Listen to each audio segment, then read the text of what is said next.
Để nhận được phần thưởng hệ thống, tôi không thể chờ đợi để Bảo Trâm tự tiến bộ, cần phải lên một kế hoạch, đó là sử dụng thời gian rảnh rỗi, dạy cô ấy 1 đến 1. Sau tiết học đầu tiên vào buổi sáng, tôi và Bảo Trâm đều ở trên ghế, giải thích chi tiết những gì giáo viên vừa nói. Em nghe rất chăm chú, nhanh chóng học được rồi. Hai chúng tôi rất tận tâm, làm bài phút mốt. Bên cạnh không ít bạn học ném đến ánh mắt quái dị. Tôi làm ngơ, mấy ngày rồi, Tùng có quan hệ tốt với cô gái xấu xí này. Khẩu vị thật là khó hiểu, nếu một cô gái xấu xí như vậy ngồi cạnh tôi thà ở nhà còn hơn. Trong khi, lớp trưởng xinh đẹp như vậy hắn không muốn, bây giờ lại ngồi cạnh đứa bạn xấu muốn xỉu. Hạn hán lời, xem ra đầu hắn chắc là bị ngập nước rồi. Vài ngày tới, Bảo Trâm học tập càng ngày càng tốt. Mối quan hệ của tụi mình cũng dần tốt lên, hầu như chẳng có gì để nói. Khi tôi biết gia đình cô ấy rất tốt, trong lòng vẫn hơi lo, bởi vì khi tôi còn nhỏ, cha ruột của tôi đã bỏ tôi, chính mẹ tôi đã nuôi lớn tôi. Thời gian trôi nhanh quá, kỳ thi thử tháng đầu tiên đã đến, lát nữa bạn nhất định phải trả lời nghiêm túc. Đừng phụ công tớ chỉ dẫn bấy lâu này nha. Bảo Trâm thè lưỡi. Ok baby, cái này tớ làm được. Thi chán muốn xỉu, tôi sẽ làm mẹ thôi. Nhìn thoáng qua Bảo Trâm, trông cô ấy đang chăm chú làm bài, xem ra cũng không có gì khó cả. Khi kỳ thi kết thúc, cô ấy háo hức chia sẻ niềm vui với tôi. Sau thời gian này bên nhau, tôi hiểu Bảo Trâm cực sâu. Cô ấy là một cô gái sôi nổi và vui vẻ, thỉnh thoảng cũng có chút dễ thương.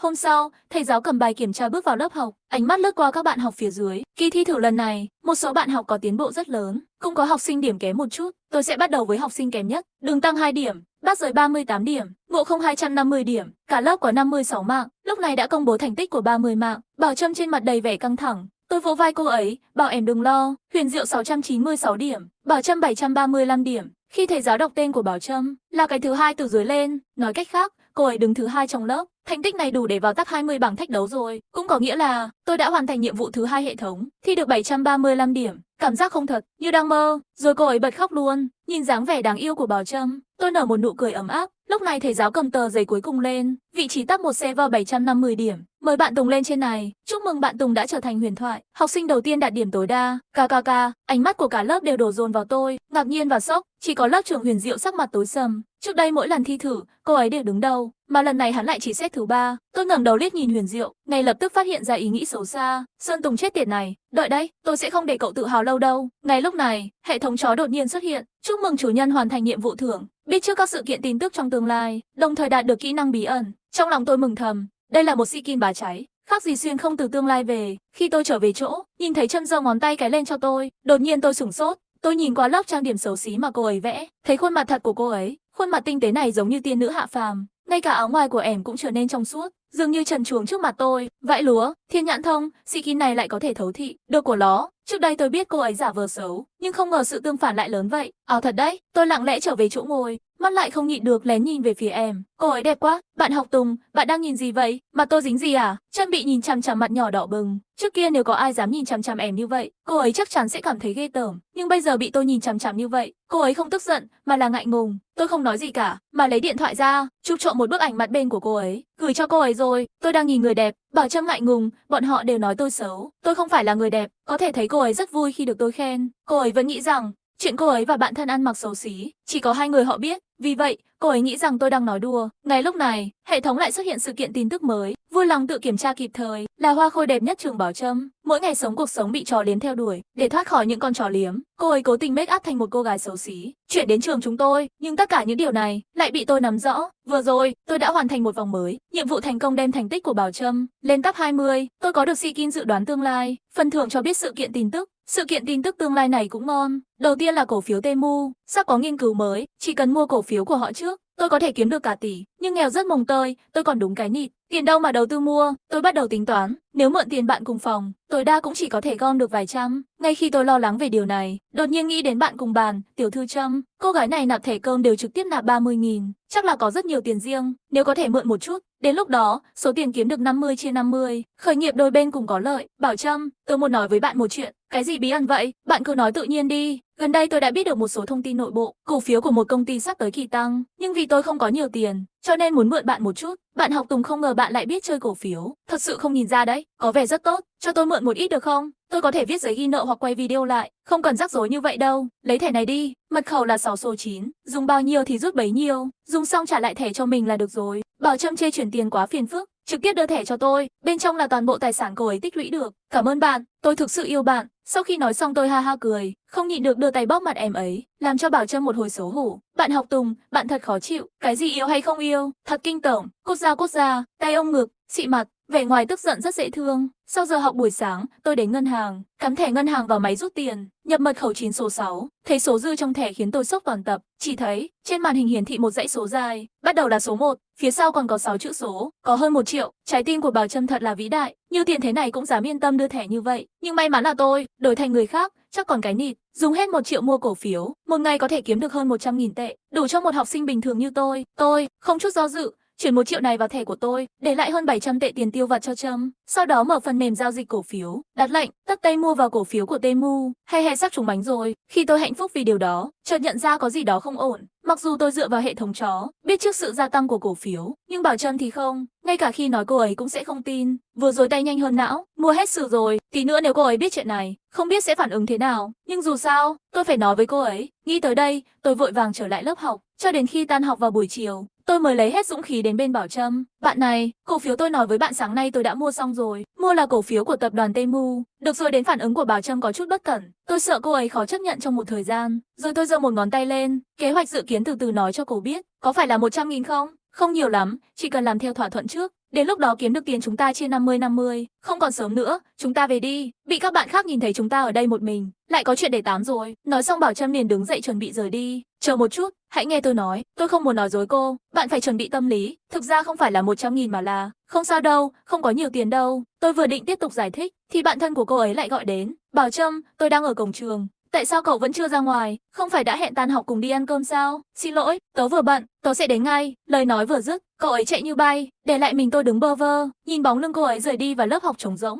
Cảm giác tội lỗi dâng lên trong tim tôi ngay lập tức. Tôi lấy điện thoại ra và gửi cho cô ấy một tin nhắn. Tôi vừa nói ý là cô ấy mất 1 triệu tệ. Chuyển cảnh, rời khỏi trường học, Bảo Trâm và bạn thân đã đến một nhà hàng cao cấp với mức tiêu thụ bình quân đầu người hàng nghìn. Họ đã đặt trước. Tối nay có Bảo Trâm mời ăn cơm, để không bị làm phiền, cả hai đều tắt chung điện thoại, cho nên cô ấy không thấy tin nhắn tôi gửi cho cổ. Bảo Trâm, bạn cùng bàn của bạn, thật sự đã dạy kèm cho bạn đứng thứ 2 trong lớp. Đúng vậy, bạn Tùng rất giỏi. Lần này, cậu ấy đạt điểm tối đa và trở thành huyền thoại. Đó là lý do tại sao tôi có kết quả tốt thứ 2. Tất cả đều là vì sự hướng dẫn tận tình của anh ấy. Khi nhắc đến tên tôi, Bảo Trâm mặt tự nhiên đỏ lên. Nhìn thấy vậy Tiểu Chiêu kinh ngạc. Ôi chao, Bảo Trâm của chúng ta có phải là trái tim đang yêu? Nói xem có phải thích anh ấy không? Tiểu Chiêu thật sắc sảo, mới đó nghi ngờ cô bạn đã có cảm tình với tôi. Sang quá má ơi, thật sự không có mà, chán quá không nói với bạn nữa. Bảo Trâm bĩu môi, khuôn mặt nhỏ nhắn giả vờ tức giận. Trái tim nhỏ bé đập thình thịch, anh cũng không biết có thật tình với mình hay không. Bảo Trâm, Sơn Tùng kia sao đối với người tốt như vậy? Bạn ăn mặc xấu quá, anh ấy còn chủ động giúp bạn học bài. Chính xác là vì cái gì? Tiểu Chiêu đột nhiên hỏi lại Bảo Trâm.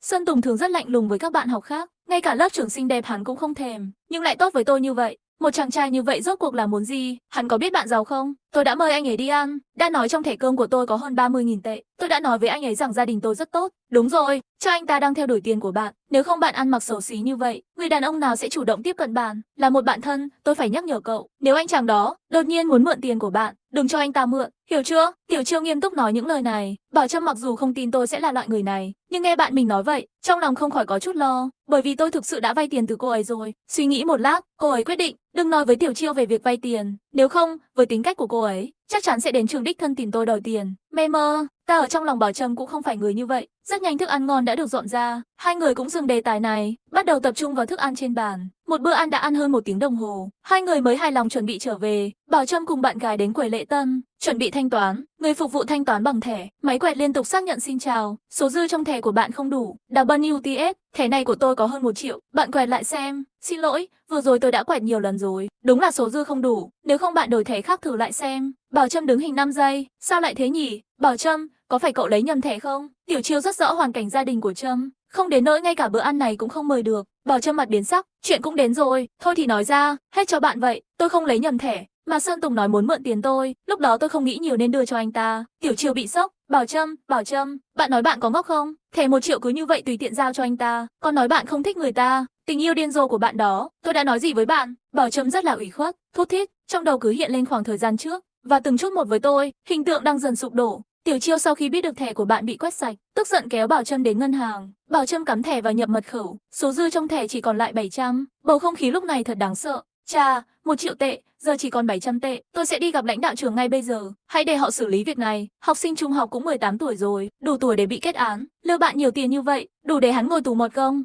Bảo Trâm sau khi nghe xong trong lòng rất sợ hãi, cảm thấy để anh ta trả lại tiền là được rồi, không cần phải làm thế. Lúc nào rồi, bạn còn bảo vệ người đàn ông đó như vậy, cậu nghĩ sao? Sơn Tùng đó, rốt cuộc đã cho bạn uống gì? Bảo Trâm bị nói đúng không nói nên lời, nhưng với tâm hồn vĩ đại, cô ấy không muốn làm như thế. Chờ một chút, tôi có thông tin liên lạc của bạn Tùng, tôi sẽ hỏi anh ấy ngay bây giờ. Nói xong Bảo Trâm liền lấy điện thoại ra, sau đó thấy tin nhắn chưa đọc tôi gửi cho cô. Bảo Trâm, tôi nghĩ tốt hơn là nên nói rõ ràng với bạn. Bạn hiểu lầm rồi, không phải 100.000, mà là 1 triệu. Số tiền này tôi dùng để mua cổ phiếu, nhưng bạn yên tâm, ngày mai cổ phiếu của Temu sẽ tăng, đến lúc đó sẽ kiếm được rất nhiều tiền. Đừng hỏi tôi làm sao tôi biết, cho nhận tiền là được rồi. Cảm ơn bạn đã tin tưởng tôi. Trâm nhìn chằm chằm điện thoại thật lâu không nói gì. Anh ấy gửi tin nhắn cho bạn rồi, cho tôi xem. Tiểu Chiêu xem điện thoại của Bảo Trâm, biết được sự thật, có vẻ khác những gì đã tưởng tượng, hóa ra là một pha phản đêm, nhưng 1 triệu chỉ tình cờ cho mượn. Tâm hồn bạn thật to lớn, không sợ một số người âm mưu xấu xa lấy đi à? Mà Bảo Trâm lúc này như chút được tảng đá lớn trong lòng. Sơn Tùng không tiếp cận tôi vì tiền của tôi vừa hiểu lắm anh ta, thật nực cười. Trên đường về nhà, hành xảo cho vay tiền của Trâm đối với Tiểu Chiêu đã đưa ra những lời chỉ trích cực kỳ gay gắt, nhưng bà Bảo Trâm lại chỉ cúi đầu gửi tin nhắn cho tôi. Nhìn Tiểu Chiêu trong lòng vô cùng bất mãn,